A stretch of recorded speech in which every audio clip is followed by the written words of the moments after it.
Hey, it's Journey with Dory, the place where adventure and storytelling collide. I'm collabing with the ADULTIN series team, and we are taking a journey to the polls. We are talking all things 2020, election coverage, mail-in voting, and so much more.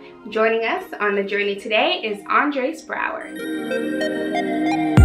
Welcome, Andres. Thank you for joining us. Well, thank you for having me. Actually, tell me a little bit about yourself. Where do you live? Where are you from? How old are you? I'm 24 years old. I'm living in uptown New York. I'm originally from San Juan, Puerto Rico. I studied at NYU, and I've been in New York since. As someone who studied politics, takes an interest in it, is passionate about it, probably reads about it in their free time, how is your view on just the way our political system is structured, your view on just people in power and power in general? I don't know. I've always had like a very institutional view on things, like how you design institutions and who they respond to will shape what they do. No, as of late, I've been more and more radicalized. I've been shifting more towards institutional changes in the United States and the overall way that elections are shaped here, the overall way representation is handled here, and the overall way voting happens overall. So I've been more and more frustrated with the Senate for once.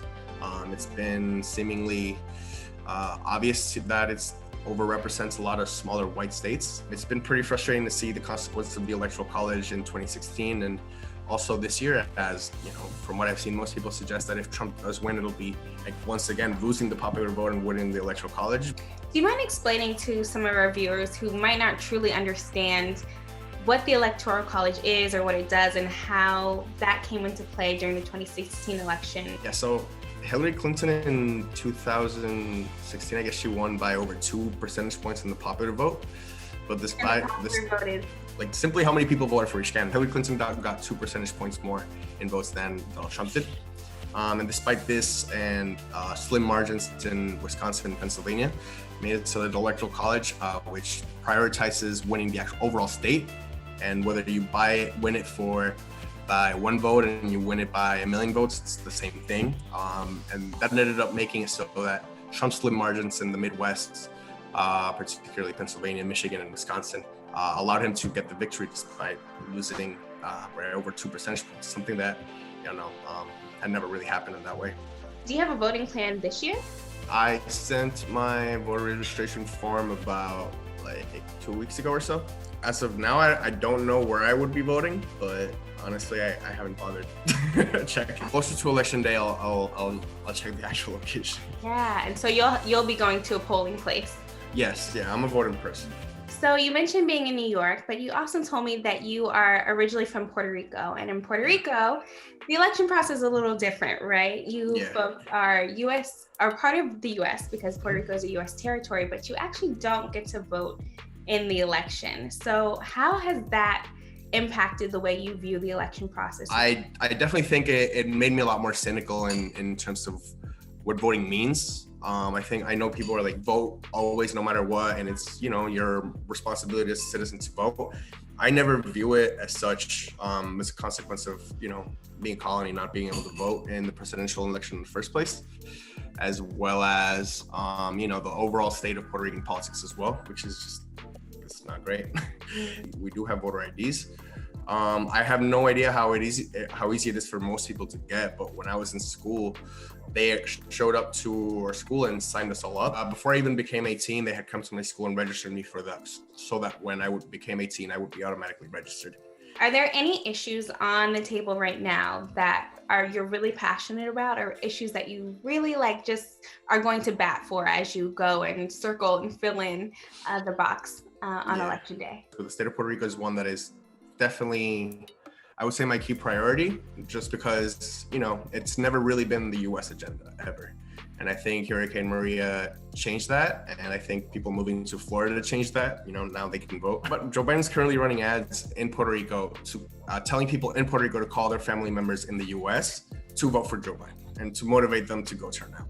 And has this ever happened before that a president in the States has reached out to people in the islands? Not that I know of. We have had people come for primaries and whatever, but I don't think as explicitly targeting people in Puerto Rico to call their family members to vote. I don't think that's happened before, and I think it's a good point to show how the importance of Puerto Rico in U.S. politics has changed. I think the overall issue of Puerto Rico, the status of Puerto Rico, they say they want to make it a state, but the overall importance of decolonization in whatever form the Puerto Rican people choose that to be is what I hope ends up happening. And overall investment to reconstruct the island after 2 hurricanes and 10 decades of, not 10 decades, but 10 years of austerity. And what has been the conversation around voting, like within your community, within your friend groups, your roommates? Do people talk about the election at all? They talk about the election a lot, especially nowadays. I think that's the main topic of conversation at any point. Yeah. Just because, and the closer we get, it'll continue going. Hopefully, once we get over that hurdle, it'll ease off a bit. But very little conversation about actually voting. I have a friend who tried to make sure that we were all registered to vote. We all kind of ignored and made it like a future us problem, as I'm now scrambling to figure out the details. People of my friend groups, at least, everyone wants to vote out Trump now. So I think a lot of people are just thinking Trump's not going to win New York. Doesn't matter. I'll vote regardless. But it's not like, I don't see people motivating each other to go out to vote as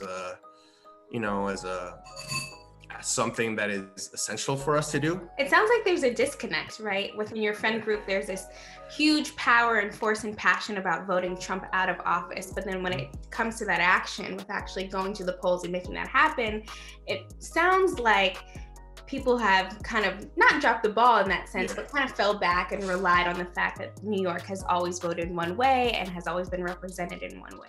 Yeah, I agree. And I think also like the fact that we at least died. I'm not very familiar with the local candidates for the local elections. I'm not precisely, that's not the reason most people are turning out to vote, at least within my friend group.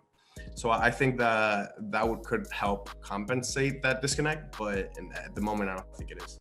The debate was the first time that we saw our current president and a presidential nominee on stage going toe-to-toe. How did that feel? Like, did you watch the debate at all? Like, what was that like if you watched it? Yeah, I watched it. So I was very excited for the debate. I've been waiting forever because everyone thought Joe Biden was going to do terribly. I thought he was going to do just fine personally. Like, he's not the most charismatic person in the world, but next to Trump, anyone looks like a genius. So rather than enjoying the whole process, it was incredibly exacerbating and anxiety inducing, honestly. I started up pretty motivated to see Trump doing bad, but as it went on and on, I think you got the feeling of just how, honestly evil this guy is, and how I